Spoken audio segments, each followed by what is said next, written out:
प्राणायाम की क्रियाएं करते हैं तो उसका आपके आंतरिक एक एक अंग पर प्रभाव पड़ता है। आपने सबसे पहले भस्त्रिका किया, 5 से 7 मिनट भस्त्रिका किया आपने, जिससे आपका मस्तिष्क के रोग दूर हो गए। फेफड़े आपके 100% काम करना शुरू कर देते हैं जब आप भस्त्रिका करते हैं। फिर आपने कपालभाति किया तो सभी चक्रों को प्रभावित करते हुए, ऊर्जा की ऊर्ध्वगति करते हुए कपालभाति हमारे मस्तिष्क तक के अंगों को प्रभाव डालता है। तो बहुत महत्व है इसका।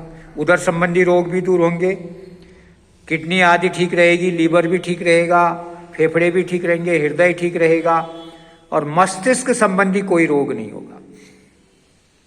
तो इतना काम कपालभाति कर रहा है। उसके बाद आपने अग्निसार क्रिया, इसको सहायक प्राणायाम कहा जाता है। आपने अग्निसार क्रिया की तो उदर संबंधी रोगों को दूर किया आपने। फिर आपने नौली क्रिया की, ये भी उदर संबंधी रोगों के लिए बहुत महत्वपूर्ण है।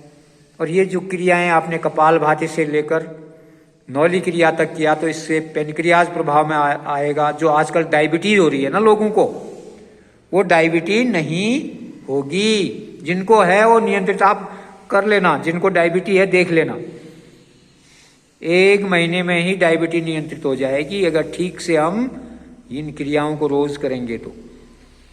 फिर आगे बढ़े हम, फिर हमने उज्जाई प्राणायाम किया, थायराइड का रोग दूर होगा।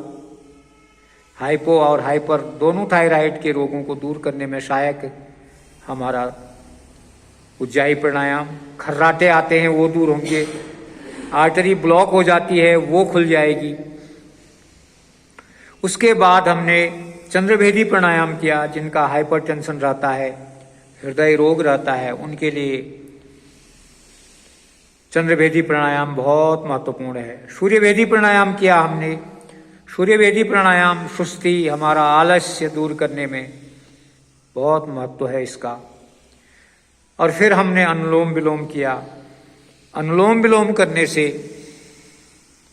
हमारा मस्तिष्क, हमारे फेफड़े, हमारा हृदय, सबसे ज्यादा हृदय पर प्रभाव पड़ता है इसका।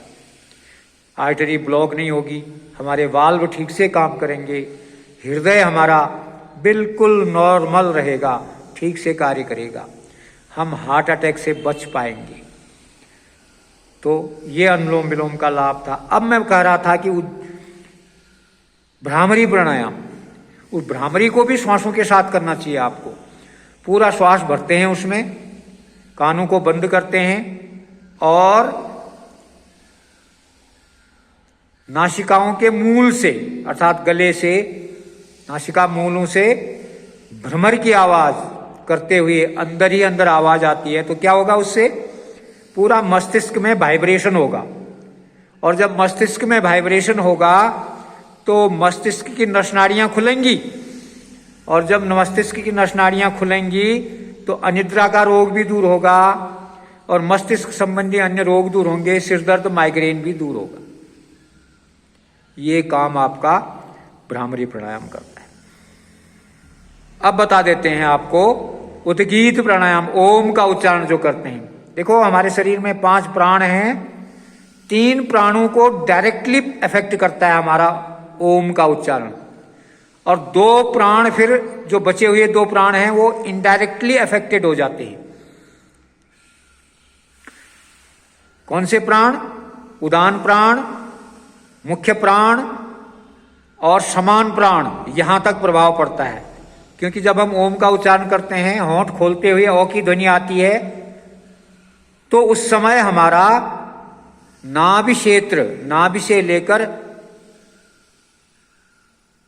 हृदय तक का भाग प्रभाव में आता है। और जब होंठ गोल करते हैं, ऊ की ध्वनि आती है, तो हृदय से लेकर कंठ तक का भाग प्रभाव में आता है, उसमें वाइब्रेशन होता है। तो हृदय रोग भी दूर होगा, कंठ का रोग भी दूर होगा।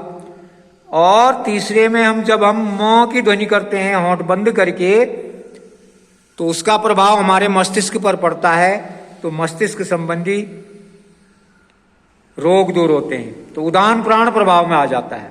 तो इस तरह से 3 प्राण जब प्रभाव में होंगे, 3 चीजें ठीक होंगी, तो फिर अपान प्राण भी ठीक होगा और बयान प्राण भी ठीक हो जाएगा इससे। तो ये उद्गीत प्राणायाम का महत्व था। धीरे धीरे हम अनुलोम विलोम कर रहे थे, अभी बाईं नासिका से श्वास खाली करते हुए वापस आए।